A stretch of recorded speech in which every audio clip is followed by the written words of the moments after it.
we have a very special treat for you in Diane Keeney. Get your woos out. Get your woos out. She hails from Staten Island, the most poetically charged borough of New York City. According to Wikipedia, and this is a long parentheses, but it is full of very good information, so we're going to get through it here. According to Wikipedia, Henry David Thoreau spent the most time he's ever been away from Concord, Massachusetts on Staten Island in the 1840s. Langston Hughes once spent a season on Staten Island to farm in 1922. Frank McCourt once taught at a high school really close to where Diane went to high school before she went to high school. HS? Wait, is HS supposed to be high school? Okay. And the Wu-Tang Clan formed a couple of blocks from where Diane lived. Yeah. Well, yeah, nothing to fuck with. So Diane doesn't live on Staten Island anymore, now that we're all excited about it. But she is pursuing her MFA at City College, which is pretty exciting. And she's an adjunct teacher and tutor, a fledgling poet. She has been published in Obraz Zini, a little-known fact, that is a magazine invented to make me mispronounce it, and Promethean, and has read at the CCNY MFA reading series, OM Grown variety show, Showing Up and Word Up. She hopes to be famous when she's dead. Diane Keeney, ladies and gentlemen.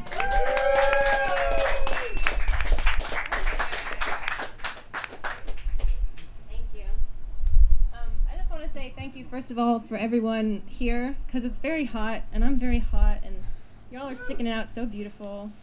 And thanks to the readers, you guys are way above my levels. But it's an amazing experience so far, and thank you to Mike for organizing this. And I'm kind of not okay with filming. Hi. Hi? I hadn't even met you yet. Hi, I'm Diane. Nice to meet you. We'll do this more later. Okay, cool. So I think the last piece ended on the bathroom. And so I'm going to read a poem that deals with the bathroom. I just wrote it, so it's going to be hard to read a little bit, so bear with me. No, I didn't just write it. I don't have a printer, so I had to write it out. It's called Rotgut, a rant. In order to eliminate trauma, we must examine inwardly and discover where it resides in the body. This is a paraphrase of Anna Forrest's yoga philosophy. In my body, trauma resides in the gut, and the basin that borders like a crescent or a gaping smile just above and below the belly button, 2 corners extending to each hip bone. It aches like a stab wound, festers like wood rot, full of hungry maggots squirming and scrounging, getting big and fat off my delicate digestive tissue. If I were a robot, I would not worry about effective consumption and waste elimination. I would not fear food and its various effects on my fragile and needy system. I would not have panic attacks on long commutes underground, surrounded in dank yellows and oranges and browns, smelly bodies swaying, unhappy bodies, hungry bodies, stuffed bodies swaying. 1 person a week dies on the New York City subway system. Some suicides, some homicides, some drunken or sober or sick accidents, and some by going to the bathroom. This is twice documented. In 2007, while urinating between cars on the northbound 2 train, an unidentified 37-year-old woman fell to her death. On Tuesday, January 15th of this year, a 31-year-old homeless man trying to defecate fell between 2 cars on the 6th train at 135th Street in Harlem and was killed. These are hard times for commuters with active bladders and bowels. So why does the subway attendant lady give me the stink eye when I've been trapped on the slowest number 2 train of the century, trying to get from Gun Hill Road in the Bronx to 215th Street in Manhattan, making an urgent early departure at East 180th Street, and desperately asking for a bathroom? No bathrooms in this station, she says, and I know her fatty face is bold lying. I wonder if I should lie and say that I'm pregnant. It's an unwritten rule that pregnant women can get whatever they want. But at this stage of trauma, I can't act, I just beg. Please, I really need to use the bathroom. There's a bathroom at the precinct. Maybe they'll let you use it. NYPD Transit District 12. That's a 5-minute walk to a bathroom that's not guaranteed. Breathe.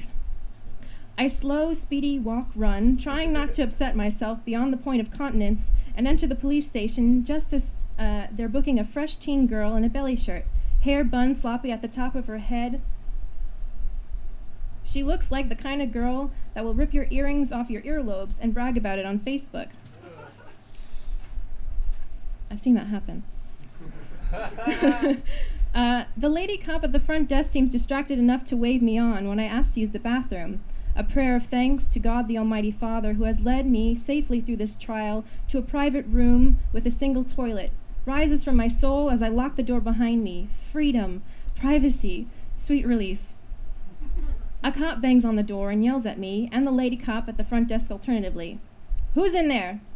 Why do you let these people in? You better not stink up the toilet. No compassion in his voice. No compassion when it comes to human nature. Over 8 million people in New York City and only 453 public restrooms. I'm going to repeat that. Over 8 million people in New York City and only 453 public restrooms. Where am I supposed to go? Why do you turn me away? I'm not a robot. I need to go every day. That's a little poem within the poem.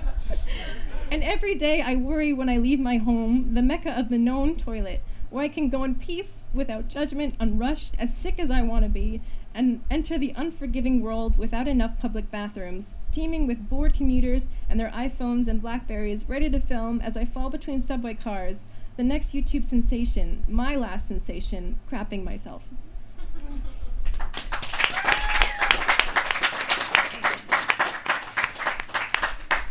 I just got real, guys.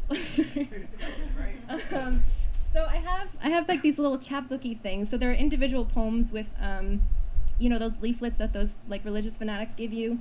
So this one says, "A peaceful new world, will it come?" This one's, "Do you have an immortal spirit?" So if you want one, throw a buck my way and we'll give an exchange. I also have little ones too. I'm gonna read from these.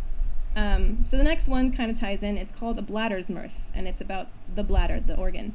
But it's based on a Russian folklore tale, that I think is also in the Brothers Grimm, a version of it. And it's supposed to be like a bladder, like a water bladder, a shoe, and a string. But I kind of morphed it to make it a bladder. A Bladder's Mirth. None of us had legs for this journey, not even the shoe, who led the string and I along an unmarked path through the woods. None of us had brains either, and when the river came, it took some time to recognize an obstacle and formulate a question. How do we cross it? The string suggested that we throw him across the narrowest width, where he would attach himself to some rock or stable thing, and we could walk over him one at a time. The shoe went first, and I watched the string slacken and snap under the shoe's weight. They both drowned. Liquid laughter expanded my skin so thin I exploded, satisfied my nitrates would sink into the soil and burn. That's a bladder's mirth.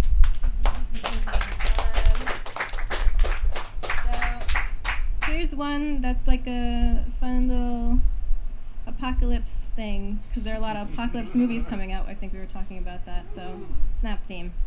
It's called Pull. One day we woke up to gray skies and realized the apocalypse was something indistinguishable from yesterday. We kept on dropping like flies, prey to the way things always were. Three-legged babies, bullet holes, rivers of fire and blood, but no one grieved for themselves, or the rest of humanity. No one seemed to think we deserved better, or that better was even possible. Hope was a four-letter word foreign to every language. Some of us stayed put and waited out the end as always. Me, I quit my job, turned my cats loose, and set fire to my apartment building. I heard there was a group of girls looking for the source, and I thought, there must be something more than survival. So I set out on a journey to find them on the internet. It wasn't that hard. I Googled, "group of girls looking for the source," and their website was the third link, I think. Some of the other links were kinky porn sites or hookups for rich white men and broke Asian or Eurasian or Russian bombshells. I got a bit distracted, but I'm not a perv. I'm just curious, and that crap pops up no matter what you're looking for. The girls had discovered a mysterious magnetic pull that could be detected by a rigged-up compass. No arrows, you held the device in your hand and felt the right direction. If the girls had faith, they would put their faith in this pull, but there was no faith to be had. There was just boredom. Lucky for me, around the time I had quit my job, turned my cats loose, and became an arsonist, the girls had been pulled to my neighborhood.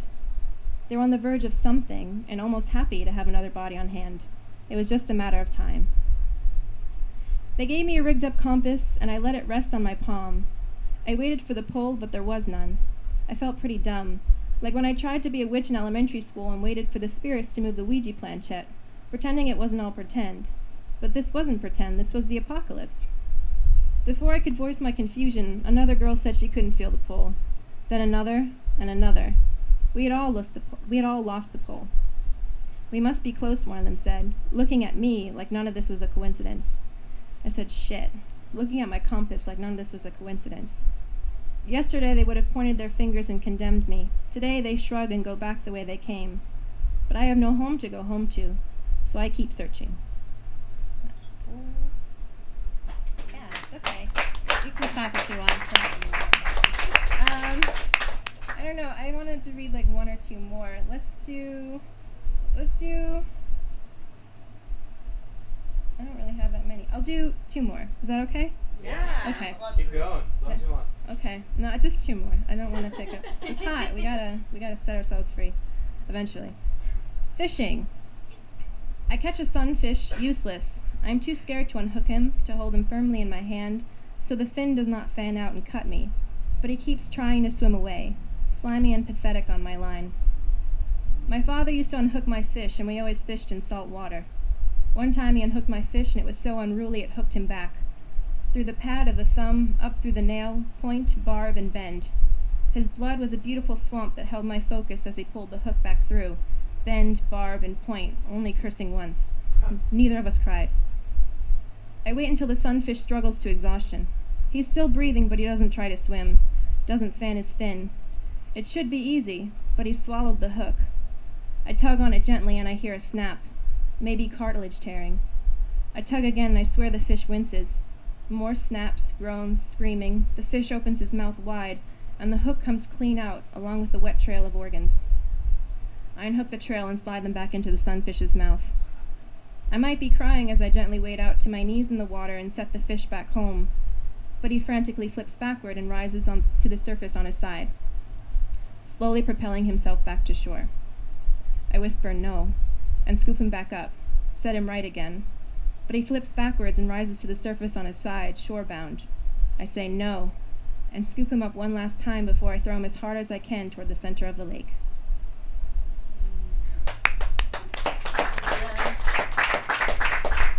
And the last one I'm not supposed to read because someone doesn't want to hear it, but that person can cover his or her ears. It has the word cock in it. Sorry. Red's Disturbed, and I like working with fairy tales, so this is kind of a weird variation of Little Red Riding Hood. Red's Disturbed. She knew it wasn't Grandma when she climbed into bed, and like all of his body parts, it was obviously big.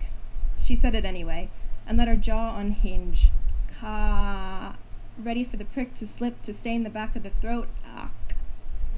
You ever heard that joke? One sperm says to the other, "How soon till we get to the uterus?" The other replies, "I don't know, but we just got past the esophagus." It's sad, really, the fate of swallowed sperm. A chance at life eaten by acid. No one can survive the stomach. No one but Red. What a life must follow the trauma post-wolf consumption. What hysteria of fumes all too familiar with the yoked sex. She'll light her half-breed firstborn on fire and catapult him or her against the heavens, crying, "Show me the sickness." And the doctors won't even have to look. They'll lock her up for life, for farfetchery. Thank you.